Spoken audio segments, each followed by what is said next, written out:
Okay, so here we're going to look at sets of points on the complex plane. And the way we refer to them are loci, right, or loci. Locus, singular, and what we're doing is they are just a set of points which follow a given rule. Okay, so points that follow the equation of a circle, points that follow the equation of a straight line. Okay, that's just what it is, right? The points that come out as a result of a given equation.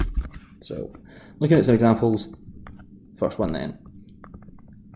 Given that z is equal to x plus iy,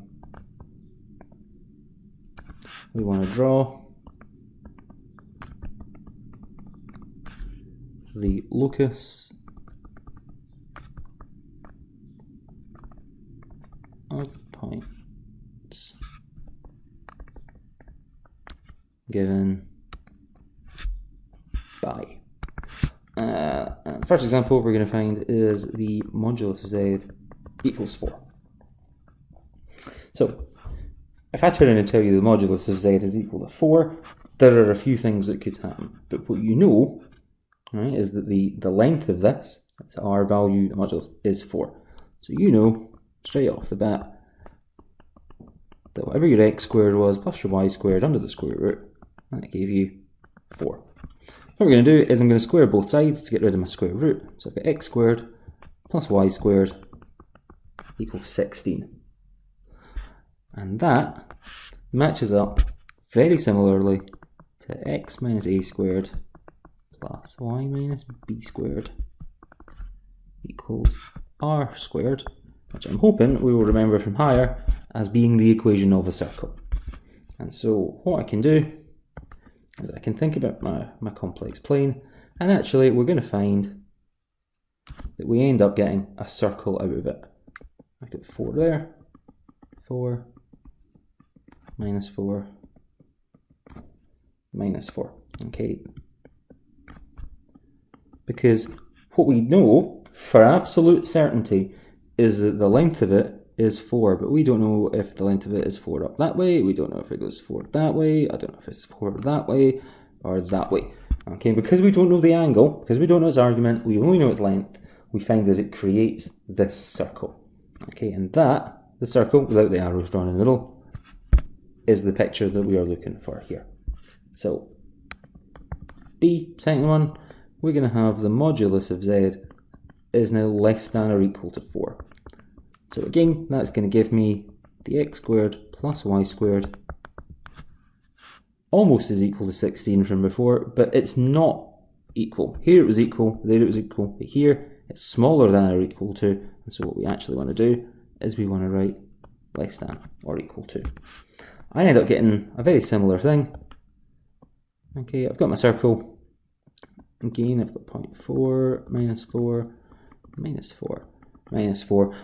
But from this, I know that my modulus is 4 or smaller. Okay, and so what that actually does then is that means I am looking at that area in between. Right? So I know anything within that circle now meets those conditions, meets that set of points. Okay, so hopefully that's making a little bit of sense. So we can have either the exact circle where we knew it was exactly equal to something, or because we had this inequality, it has to be anything within it. So if we look at another example, we've got the modulus of z minus 2 is equal to 3. And we want to plot the locus of points.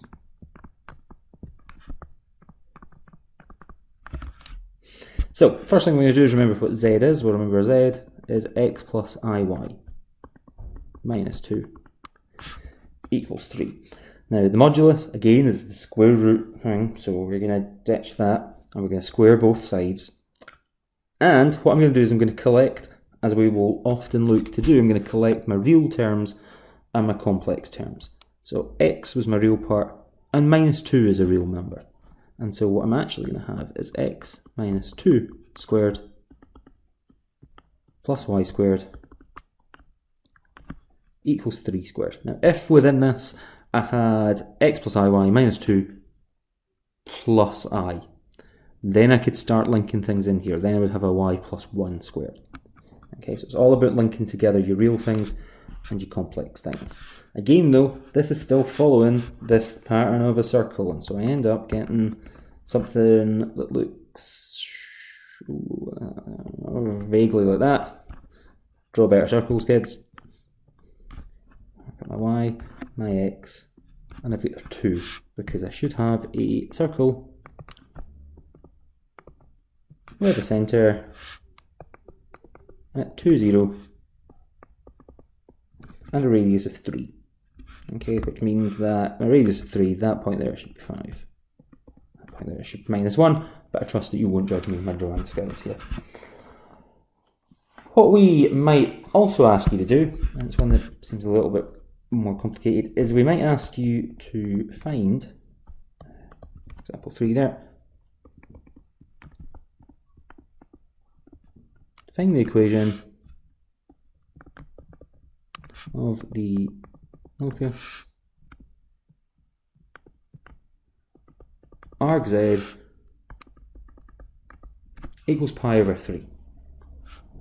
So what are we saying there? Well, what is the argument of z? Well, remember, our argument of z is equal to the inverse tan of y over x, and that here is equal to pi over 3. So y over x must be equal to root 3. If I take my inverse tan over, I'm just going to find out the tan of pi over 3, because we root 3 here. And I can take my x over and multiply. Y is equal to root 3x. And what I end up getting there is I end up getting a straight line with the equation y equals root 3x. So why is it this time I found a straight line and the last time I found a circle? Well, here what I know is the angle. So this time I know the angle it makes is pi over 3, but I don't know anything about the length. I don't know if it has a length 1, I don't know if it's got a length 10, I don't know what the deal with that length is, and so I end up here getting a straight line. So when we know the length of it, we know the radius, we know we can end up getting a circle. R radius could be our link now as to why we also refer to it as R. I don't know, I can't remember if I'd mentioned before or not. So if we know that, we end up getting this circular shape. If I don't know the length, but I do know the angle, then I end up getting a straight line. Ideally, we know both, and that is when we can come up with our exact thing. I can get the angle and the radius that I want. Okay, but as long as I just know one of them, I'm going to end up with one of these two shapes, and that's what we talk about when we want to find sets of points.